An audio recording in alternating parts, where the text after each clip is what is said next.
La honte n'est pas une émotion, c'est une exécution sociale. Quand quelqu'un essaie de te faire honte en public, il ne se contente pas de t'insulter. Il tente d'assassiner ton identité. Tu connais cette sensation, la chaleur qui remonte dans ta nuque, le silence soudain dans la pièce, l'impression que tu es devenu très petit d'un coup et que tous les autres sont devenus gigantesques. Ton instinct te hurle de te défendre, de t'expliquer, de contre-attaquer ou, pire encore, de t'excuser. Mais voici une vérité brutale que la plupart des gens ne comprendront jamais. À l'instant où tu réagis, tu meurs. À l'instant où tu essaies de prouver que tu n'es pas ce qu'ils disent que tu es, tu as déjà accepté leur cadre. Tu danses sur leur musique. Mais si tu ne le faisais pas, et s'il existait un moyen de prendre cette énergie lourde et brûlante de la honte et, par un simple déplacement psychologique, de la retourner contre eux, pas en criant, pas en argumentant, mais en faisant quelque chose de si contre-intuitif, de si chirurgicalement précis, que cela les laisse exposés, terrifiés, regrettant d'avoir ouvert la bouche. Il existe une méthode. Un art sombre de renversement psychologique utilisé depuis des siècles par des leaders machiavéliens. Et une fois que tu l'apprends, tu ne ressentiras plus jamais la piqûre de la honte. Tu ne ressentiras que la montée du pouvoir. La plupart des gens pensent que l'opposé de la honte est la fierté. Ils ont tort. L'opposé de la honte, c'est l'indifférence. Mais atteindre une véritable indifférence, celle qui fige une pièce entière, exige que tu tues une partie de toi qui a besoin de validation. Dans les 30 prochaines minutes, nous allons pratiquer une chirurgie sur tes instincts sociaux. Je vais te montrer comment démanteler un attaquant, non pas avec des insultes, mais avec la présence. Nous allons examiner l'inversion du grey-rock, le miroir du silence et la technique de l'étoile morte. À la fin de cette vidéo, tu ne sauras pas seulement gérer le manque de respect, tu le désireras, parce que tu le verras pour ce qu'il est réellement, une opportunité d'afficher ta dominance. Mais sois averti, ce savoir n'est pas destiné aux âmes bienveillantes, il est destiné aux stratèges. Une fois que tu vois les fils, tu ne peux plus jamais redevenir une marionnette. Phase 1, l'anatomie de l'élimination. Tu dois comprendre ce qui se passe biologiquement en toi avant de pouvoir le contrôler socialement. Quand quelqu'un te fait honte, pourquoi tu portes ça? Tu as vraiment dit ça? Tout le monde ici sait que tu mens. Ton amygdale détourne ton cerveau. Elle perçoit une menace pour ta survie. À l'époque tribale, la honte signifiait l'exil, et l'exil signifiait la mort. Ton corps se prépare donc à combattre ou à fuir. C'est là que tu perds, car dans la hiérarchie sociale moderne, la personne qui réagit est celle qui perd. Celui qui fait honte le sait. Il parie sur ta biologie. Il veut que tu te mettes en colère. Il veut que tu bafouilles. Il veut que tu regardes le sol. Il est le metteur en scène d'une pièce et il vient de te distribuer le rôle du fou. Si tu suis ton instinct, tu joues parfaitement ce rôle. L'esprit machiavélien ne suit pas l'instinct. Il le dépasse. La première étape pour détruire quelqu'un qui te fait honte est de comprendre que son attaque n'a rien à voir avec toi. Rien. La honte est une projection. On ne fait honte aux autres que lorsqu'on ressent une menace pour sa propre position. Une personne heureuse et puissante n'a pas besoin de rabaisser les autres. Seule une personne désespérée le fait. Lorsqu'ils t'attaquent, ils confessent leur propre insécurité. Ils révèlent qu'ils te perçoivent comme une menace à neutraliser. Intègre cela. Ils ont peur de toi, ou ils sont jaloux de toi, ou ils sont vides et s'ennuient, et ont besoin d'utiliser ta douleur comme carburant pour se sentir vivant. Dès que tu vois leur attaque non comme un jugement sur ta valeur, mais comme un symptôme de leur faiblesse, la chaleur dans ta nuque disparaît. Tu cesses d'être la victime. Tu deviens l'observateur, et l'observateur est la personne la plus dangereuse dans la pièce. Phase 2.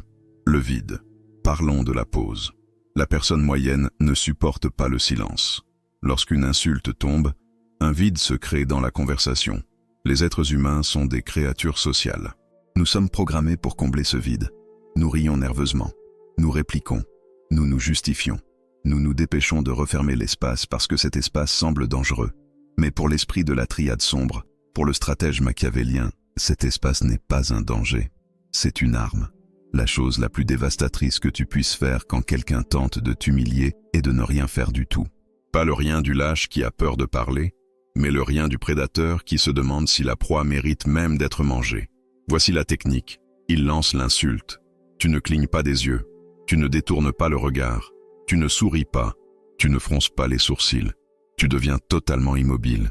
Tu les regardes droit dans les yeux, sans agressivité. L'agressivité montre qu'ils t'ont touché. Tu les regardes avec des yeux morts, un regard plat, ennuyé, presque clinique. Tu comptes jusqu'à 3 dans ta tête. 1, 2, 3. En ces 3 secondes, la dynamique de la pièce se déplace de manière tectonique. Le public, les personnes qui regardent, attendent ta réaction. Lorsqu'elle ne vient pas, ils regardent à nouveau l'attaquant. L'attaquant s'attend à une résistance. Lorsqu'il ne frappe que le vide, il vacille. Il commence à se demander « Est-ce qu'il m'a entendu? Est-ce qu'il s'en fiche? Est-ce qu'il est fou ?» Le silence s'étire. Il devient lourd. Il devient gênant. Mais c'est leur gêne, pas la tienne. Tu as refusé de porter le fardeau qu'ils t'ont jeté, alors ils retombent à leurs pieds. En ne faisant rien, tu les obliges à rester assis dans la laideur de ce qu'ils viennent de faire. Tu augmentes le volume de leur manque de respect, jusqu'à ce qu'ils deviennent assourdissants pour tout le monde. C'est ce qu'on appelle le vide. Tu deviens un trou noir. Tu absorbes leur énergie, et tu ne rends rien. Et dans ce silence, leur pouvoir s'évapore. Ils peuvent essayer de le combler.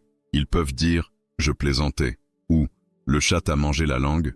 C'est l'agonie de leur dominance. Ils paniquent. Ils essaient de réparer le cadre parce que tu l'as brisé par le silence. Ne les aide pas. Laisse-les se débattre. Phase 3, le judo psychologique. Une fois que tu as maintenu le silence assez longtemps pour les mettre mal à l'aise, tu parles, mais tu ne te défends pas. Se défendre est un aveu de culpabilité. Si je dis que tu es un voleur et que tu cries « je ne suis pas un voleur », tu viens d'associer ton image au vol dans l'esprit du public. Tu débats de ton innocence. Les rois ne débattent pas de leur innocence avec les paysans. À la place, tu utilises le judo psychologique. Tu prends l'énergie qu'ils t'ont envoyée et tu la tires plus loin, jusqu'à ce qu'ils tombent. Tu traites leur insulte non comme un fait, mais comme un comportement. Tu les analyses. Tu les traites comme un patient dans un hôpital psychiatrique qui vient de faire une crise. Tu ne te mets pas en colère contre le patient. Tu deviens curieux. Ils disent « Waouh, tu as vraiment tout raté, non ?» La réponse défensive « Non, ce n'est pas vrai, j'essayais juste. » La réponse machiavélienne. Tu fais une pause. Tu inclines légèrement la tête. Tu les regardes avec une curiosité détachée et tu dis « Ça va ?» ou « Tu sembles vraiment très affecté par ça ?» ou « Plus froid encore, c'était une chose étrange à dire à voix haute. Remarque ce qui vient de se passer. Nous ne parlons plus de mon erreur. Nous parlons de ta réaction. Nous parlons de la raison pour laquelle tu es si émotionnel. Je me suis cadré comme l'adulte calme et rationnel, et je t'ai cadré comme l'enfant émotionnellement instable. C'est une inversion de cadre. Tu retournes le microscope. Soudain, c'est eux qui sont sous la lumière. Ils doivent s'expliquer. Non, je ne suis pas énervé. Je dis juste, maintenant, ils se défendent. Et rappelle-toi, celui qui se défend est en train de perdre. Tu as pris la position dominante sans élever la voix. Il existe une variante encore plus sauvage. Elle s'appelle l'accord amusé. Parfois, celui qui fait honte a raison. Peut-être as-tu fait une erreur. Peut-être as-tu un défaut. Ils comptent sur le fait que tu en aies honte. Alors tu les prives de cette satisfaction. Tu l'assumes, mais tu l'assumes avec arrogance. Ils disent « Tu es vraiment arrogant ». Tu souris, tu les regardes dans les yeux et tu dis « Je sais, c'est ma meilleure qualité ». Ils disent « Tu n'as aucune idée de ce que tu fais ». Tu ris doucement et tu dis « Jamais ». Mais ça finit toujours par marcher, non? C'est la technique de l'accord et de l'amplification. Tu prends les balles qu'ils te tirent dessus et tu les manges. Quand tu es d'accord avec une insulte, tu la désarmes. Tu retires l'arme de leurs mains. Oui, je suis bizarre. Oui, je suis bruyant. Oui, je suis en retard. Et alors, quand tu n'as pas honte de toi-même, personne ne peut te faire honte. Tu deviens du téflon. La boue glisse et la personne qui la jette finit avec les mains sales. Phase 4. Le public. La honte est une mise en scène. L'attaquant se moque de toi. Ce qui l'intéresse, c'est la foule. Il veut que la foule rie. Il veut que la foule soit d'accord pour dire que tu es tout en bas de l'échelle. La plupart des gens essaient de gagner l'attaquant. Ils essaient de le faire s'arrêter. C'est une perte de temps. L'attaquant est ton ennemi. Tu dois gagner la foule. Mais tu ne gagnes pas la foule en quémandant sa sympathie. Les gens méprisent les victimes. C'est une vérité évolutionnaire brutale. Quand nous voyons quelqu'un de faible, notre cerveau reptilien veut s'en éloigner pour ne pas attraper sa faiblesse. Mais les gens vénèrent la force. Ils vénèrent le contrôle. Lorsque tu restes calme pendant que quelqu'un t'agresse verbalement, la foule se déplace instinctivement de ton côté.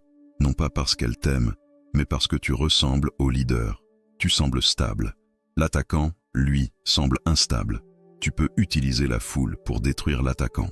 Cela nous amène au regard de triangulation. Ils t'insultent. Tu ne les regardes pas immédiatement. Tu regardes quelqu'un d'autre dans le groupe, tu établis un bref contact visuel avec un tiers et tu esquisses un micro-sourire subtil. Un regard qui dit « Tu vois ce type ?» Tu partages une blague silencieuse avec le public aux dépens de l'attaquant. Tu l'ostracises, tu en fais l'étranger. En te liant à la foule par la communication non verbale, tu isoles celui qui fait honte. Soudain, ce n'est plus le meneur. C'est le bouffon de la cour qui danse pour attirer l'attention. Et personne n'applaudit. C'est subtil. Cela demande de la nuance. Si tu en fais trop, tu parais mesquin. Mais si tu le fais correctement, juste un regard, un sourcil levé vers la personne à côté de toi, tu détruis instantanément le capital social de l'attaquant. Tu as signalé à la tribu, il n'est pas des nôtres, il en fait trop. Et dans les lois du pouvoir, en faire trop est le péché ultime. La personne la plus puissante est celle qui essaie le moins. Alors, ralentis. Tes mouvements doivent être lents. Ta voix doit être grave et posée. Ta respiration doit être rythmée. Tu es le rocher dans la tempête. Laisse-les être le vent. Le vent hurle et s'agite, puis finit par s'épuiser. Le rocher reste. Phase 5. L'option nucléaire. Parfois, la meilleure façon de détruire quelqu'un est d'en faire un fantôme. Certaines personnes se nourrissent de l'attention négative. Si tu les combats, elles gagnent. Si tu joues au judo psychologique, elles aiment le jeu. Ce sont des vampires énergétiques. Elles veulent une réaction. N'importe quelle réaction. Pour ces personnes, tu utilises l'option nucléaire. Tu les effaces de la réalité. Elles parlent et tu continues ce que tu faisais, comme si une brise venait de passer par la fenêtre. Tu ne les regardes pas. Tu ne t'arrêtes pas. Tu ne bronches pas. Tu leur tournes le dos et tu parles à quelqu'un d'autre. S'ils sont juste devant toi, tu regardes à travers eux vers quelque chose derrière leur tête. Ce n'est pas le silence punitif. Le silence punitif est une réaction émotionnelle. Il dit « Je suis blessé, donc je ne te parle pas ».